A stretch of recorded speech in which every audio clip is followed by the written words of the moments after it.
തിരുമേനി വെൽക്കം. തിരുമേനിയുടെ ഡയസിസിനെ കുറിച്ച് അറിയാൻ ആഗ്രഹമുണ്ട്. ഈ തൃശ്ശൂർ ഡയസിസിനെ കുറിച്ചൊന്ന് ബ്രീഫായിട്ടൊന്ന് ഇൻട്രൊഡ്യൂസ് ചെയ്യാമോ? തൃശ്ശൂർ ഭദ്രാസനം ആരംഭിക്കുന്ന സഭയുടെ വിഭജന കാലത്താണ്.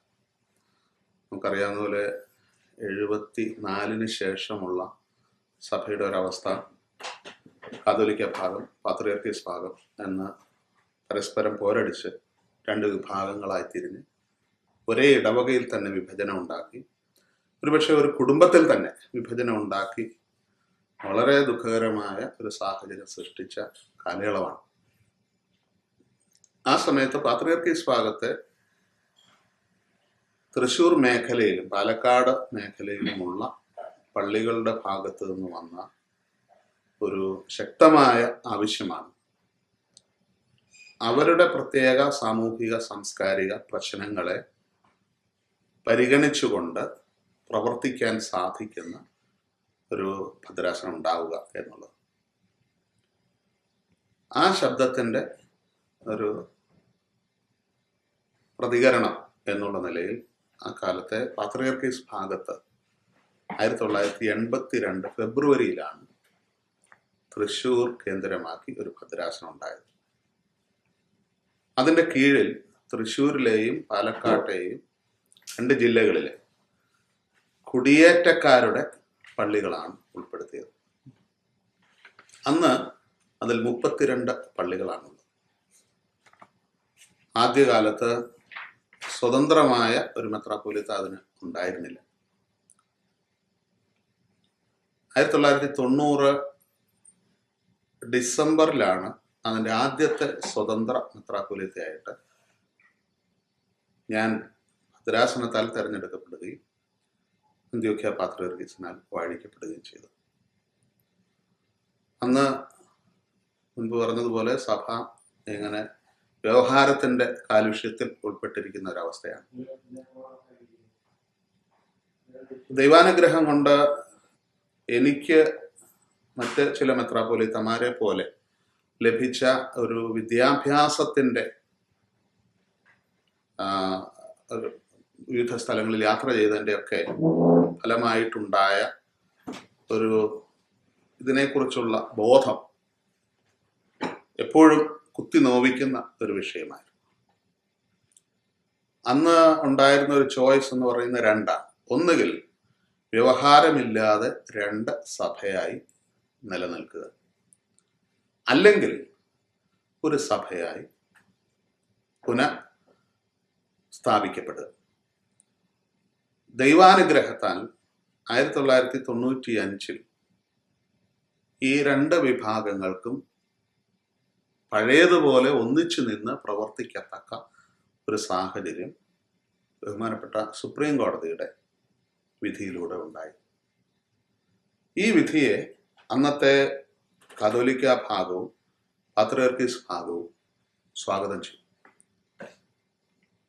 അതുകൊണ്ട് തൃശ്ശൂർ ഭദ്രാസനത്തിലെ വിശ്വാസികൾക്കും അച്ഛന്മാർക്കും അവരുടെ ചുമതലയിലുള്ള എനിക്കും ഈ ഓപ്ഷൻ എന്നുള്ളത് ഇല്ലാതെയായിട്ട് ഒരൊറ്റ സാധ്യത മാത്രമായി. ആ സാധ്യതയെ ഞങ്ങൾ വളരെ സന്തോഷത്തോടെയാണ് സ്വീകരിച്ചത്. മലങ്കര സഭയിൽ 71 മുൻപുള്ള അവസ്ഥ പുനഃസ്ഥാപിക്കുക. അതിന് തൃശ്ശൂർ ഭദ്രാസനവും അതിലെ ജനവും അവരോടൊപ്പം ഞാൻ നേതൃത്വം കൊടുക്കാനുള്ള ഒരു നിയോഗമാണ് ഉണ്ടായത്. അതുപോലെ തന്നെ കണ്ടനാട് ഭദ്രാസനം, അങ്ങനെ മറ്റു ചില തിരുമേനിമാരും അതിന് നേതൃത്വം കൊടുത്തിട്ടുണ്ട്.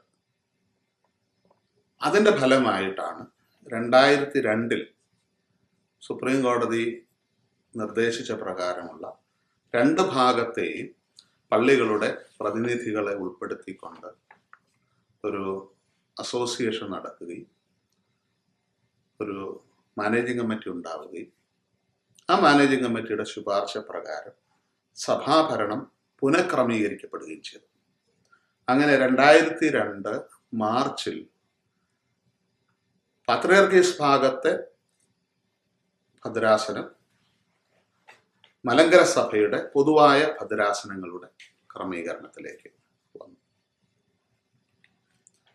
അന്ന് 32 പള്ളികളാണ് പൂർണ്ണ ശുശ്രൂഷ ഉള്ള പള്ളികളായിരുന്നു. വേറെ 5 പള്ളികൾ ചാപ്പലുകളുടെ രൂപത്തിൽ, എന്നാൽ സ്വതന്ത്ര ഇടവകളായിരുന്നു. അങ്ങനെ 37 ഇടവകളാണ് ഉണ്ടായിരുന്നത്.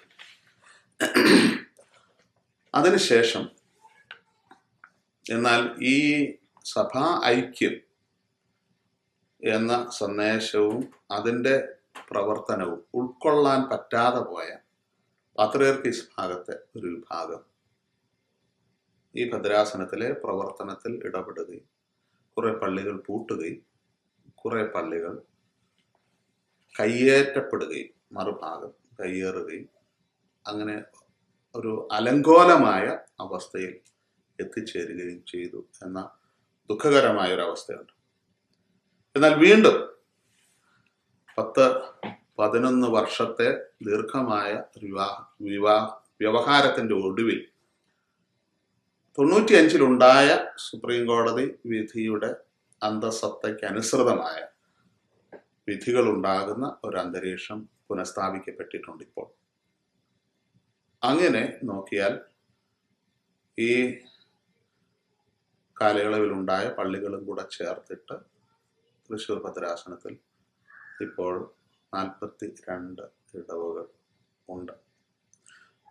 പക്ഷെ അതിൻ്റെ പൂർണ്ണമായ നിയന്ത്രണം ഭദ്രാസനത്തിന് ഇല്ല എന്നുള്ളത് ദുഃഖമാണ്. എന്നാൽ ഇപ്പോഴത്തെ ഒരു പ്രവണത തുടർന്നാൽ അതുണ്ടാകും എന്നുള്ളൊരു പ്രതീക്ഷയുമുണ്ട്. തിരുവിതാംകൂർ ഭാഗത്തെ വടക്കൻ മേഖലകളിൽ നിന്ന് കുടിയേറിയ ആളുകളാണ് പ്രധാനമായിട്ടും ഈ ഭദ്രാസനത്തിലുള്ളത്. മൂവാറ്റുപുഴ, പെരുമ്പാവൂർ, കൂത്താട്ടുകുളം തുടങ്ങിയ ഭാഗങ്ങളിൽ നിന്ന് കുടിയേറിയ ആളുകൾ. ആ കൂട്ടത്തിൽ കോട്ടയം, തിരുവല്ല ഭാഗങ്ങളിൽ നിന്ന് തുച്ഛമായ സംഖ്യ ആളുകൾ കുടിയേറിയിട്ടുണ്ട്. തിരുമേനി പറഞ്ഞു ഇവർ പല സ്ഥലങ്ങളിൽ നിന്ന് വന്നതാണ്. അപ്പോൾ ഇവരുടെ ഒരു സോഷ്യോ എക്കണോമിക്, ഒരു കൾച്ചറൽ ബാക്ക്ഗ്രൗണ്ടിനെ കുറിച്ചൊന്ന് ഡിസ്ക്രൈബ് ചെയ്യാമോ? തൃശ്ശൂർ, പാലക്കാട് റവന്യൂ ജില്ലകളിൽ ഉൾപ്പെടുന്ന കുടിയേറ്റക്കാരുള്ള പള്ളികളാണ് തൃശ്ശൂർ ഭദ്രാസനത്തിൽ പ്രധാനമായിട്ടും ഉൾപ്പെടുത്തിയിരുന്നത്. അവിടുത്തെ സാമൂഹിക സാംസ്കാരിക അന്തരീക്ഷം തികച്ചും വ്യത്യസ്തമാണ്. നമുക്ക് കുന്നംകുളത്ത് ഒരു കേന്ദ്രമായി ഭദ്രാസനമുണ്ട്. അവിടെയുള്ള ആളുകൾ അധികവും നൂറ്റാണ്ടുകളായി അവിടെ താമസിക്കുന്ന ആളുകളാണ്. അപ്പം അവരുടേതായ സാംസ്കാരിക പ്രത്യേകതകളുണ്ട്. ആ പ്രത്യേകതകൾ പലതും തിരുവിതാംകൂറിലെ ക്രിസ്ത്യാനികൾക്ക് അജ്ഞാതമായ പ്രത്യേകതകളാണ്. മറിച്ച് തിരുവിതാംകൂറിലെ ക്രിസ്ത്യാനികളുടെ പല പ്രത്യേകതകളും കുന്നംകുളം ഭാഗത്തും അജ്ഞാതമാണ്. അതുകൊണ്ട് ഒരു സഭയ്ക്കകത്ത് തന്നെ ഒരു കൾച്ചറൽ കോൺഫ്ലിക്റ്റ് ചില കാലങ്ങളിൽ ഉണ്ടായിട്ടുണ്ട്.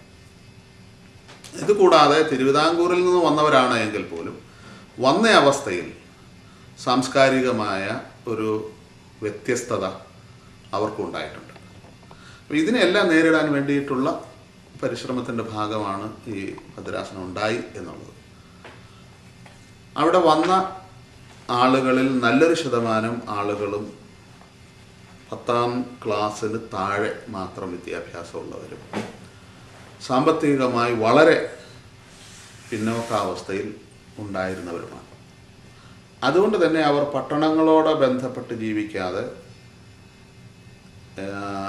കാടുകളുടെ ഓരങ്ങളിൽ കിട്ടിയ ചെറിയ സ്ഥലങ്ങളിൽ ചിലപ്പോൾ കാടുകൾ വെട്ടിത്തെളിച്ചു ചെറിയ കുടിയേറ്റ പ്രദേശങ്ങൾ ഉണ്ടാക്കിയവരാണ്. വളരെ ചെറുകിട കർഷകരാണ്. മലബാറിലോ ഇടുക്കിയിലോ പോയ ആളുകളിൽ നല്ലൊരു ശതമാനവും വളരെ വലിയ ഭൂഭാഗങ്ങൾ സംഘടിപ്പിച്ച് കൃഷി ചെയ്ത ആളുകളാണ്. തൃശ്ശൂർ അതിൽ നിന്ന് വ്യത്യസ്തമായി 3-4 ഏക്കറിൽ താഴെ, ചിലപ്പോൾ അത് സെൻറ്റുകളിലേക്കും കുറയാം, മാത്രം ഭൂമിയുള്ള വളരെ ചെറുകിട കർഷകരാണ്. അപ്പം അതുകൊണ്ട് തന്നെ അവർക്കുള്ള സാമ്പത്തിക വരുമാനം കുറയും. അങ്ങനെ കുറയുമ്പോൾ അവരുടെ സാംസ്കാരികമായ ജീവിതശൈലിയും വളരെ പരിമിതമായ രീതിയിലായിരിക്കും. ഇതുകൊണ്ടുണ്ടാകുന്ന കുറേ അധികം സാമൂഹിക പ്രശ്നങ്ങളുണ്ട്. ജീവിതം കഠിനമാകുമ്പോൾ പൊതുവെ ആളുകളിൽ എല്ലാ ലോകത്തും എല്ലാ നാടുകളിലും കണ്ടുവരുന്ന ഒരു സാമൂഹിക തിന്മ എന്ന് പറയുന്നത് മദ്യത്തിൻ്റെയും മയക്കുമരുന്നിൻ്റെയും സ്വാധീനമാണ്. ഇത് വളരെ വ്യാപകമായിട്ട് തൃശ്ശൂർ ഭദ്രാസനത്തിൻ്റെ പരിധിയിലുണ്ട്. ചില മേഖലകളിൽ ഓരോ വീട്ടിലും കൃത്രിമ മദ്യം ഉണ്ടാക്കുന്ന അവസ്ഥ തള്ളിക്കളയാനൊക്കില്ല. ഇതുകൊണ്ട് ഏറ്റവും ദുരിതം അനുഭവിക്കേണ്ടി വരുന്ന രണ്ട് വിഭാഗം, ഒന്ന് കുഞ്ഞുങ്ങളും രണ്ട് സ്ത്രീകളുമാണ്. സ്ത്രീകൾ അധ്വാനിച്ചുണ്ടാക്കുന്ന കാശ് പോലും ഈ മദ്യത്തിന് വേണ്ടി പുരുഷന്മാർ ചെലവഴിക്കും. അതുകൊണ്ട് കുട്ടികൾക്ക് കിട്ടേണ്ട ആഹാരവും വിദ്യാഭ്യാസവും വൈദ്യശാസ്ത്ര പരിഗണനയും ലഭിക്കാതെ അതുകൊണ്ടുണ്ടാകുന്ന ഒരു സാമൂഹിക സാംസ്കാരിക പ്രതിസന്ധി, കടം വർദ്ധിക്കുക, തുടർച്ചയായി ഭൂമി കൈമാറ്റം ചെയ്യേണ്ടി വരിക, ഒരു സ്ഥലത്ത് നിന്ന് വിറ്റ് വേറെ സ്ഥലത്ത് പോവുക, അവിടെ നിന്ന് വീണ്ടും വിറ്റ് പോകേണ്ടി വരിക, വിവാഹം എന്ന് പറയുന്നത് വലിയൊരു ഭാരമായി തീരുക, കുഞ്ഞുങ്ങളുടെ പഠനം എന്ന് പറയുന്നത് വളരെ ബുദ്ധിമുട്ടുള്ളതായി തീരുക, കുടുംബത്തിൻ്റെ ദൈനംദിന കാര്യങ്ങൾ പോലും ബുദ്ധിമുട്ടാവുക. ഇതൊക്കെ അവിടുത്തെ സാംസ്കാരികമായ ഒരു പ്രതിസന്ധിയാണ്.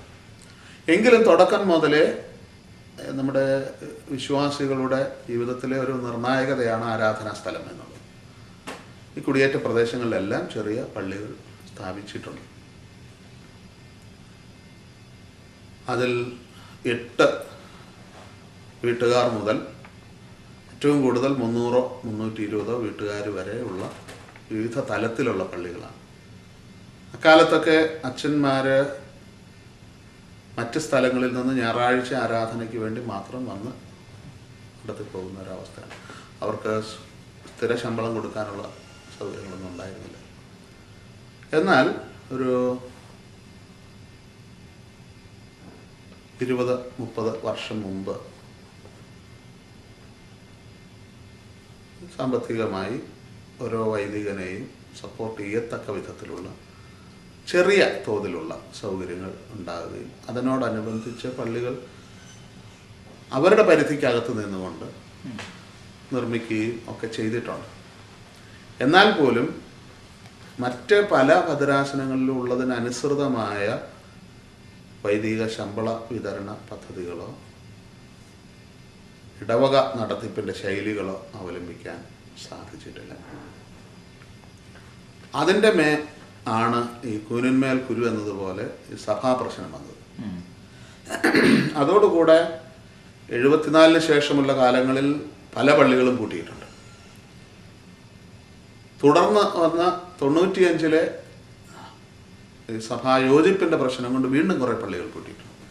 ഇവിടെ എല്ലാം പുതിയ പള്ളികളോ ചാപ്പലുകളോ ഉണ്ടാക്കേണ്ടതോ അതിനുവേണ്ടി സ്ഥലം മേടിക്കേണ്ടതും ഒക്കെ ഈ ആളുകളുടെ പ്രശ്നമായി തീരുകയും ചെയ്തിട്ടുണ്ട്.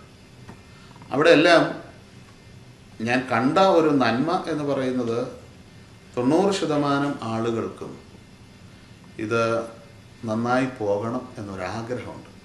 എപ്പോഴും അവർക്ക് അതിനനുസരിച്ച് സാമ്പത്തികമായി പ്രതികരിക്കാൻ സാധിച്ചിട്ടില്ല എങ്കിൽ പോലും. അതുകൊണ്ട് എൻ്റെ ജോലി കുറച്ച് എളുപ്പമായിട്ടുണ്ട്.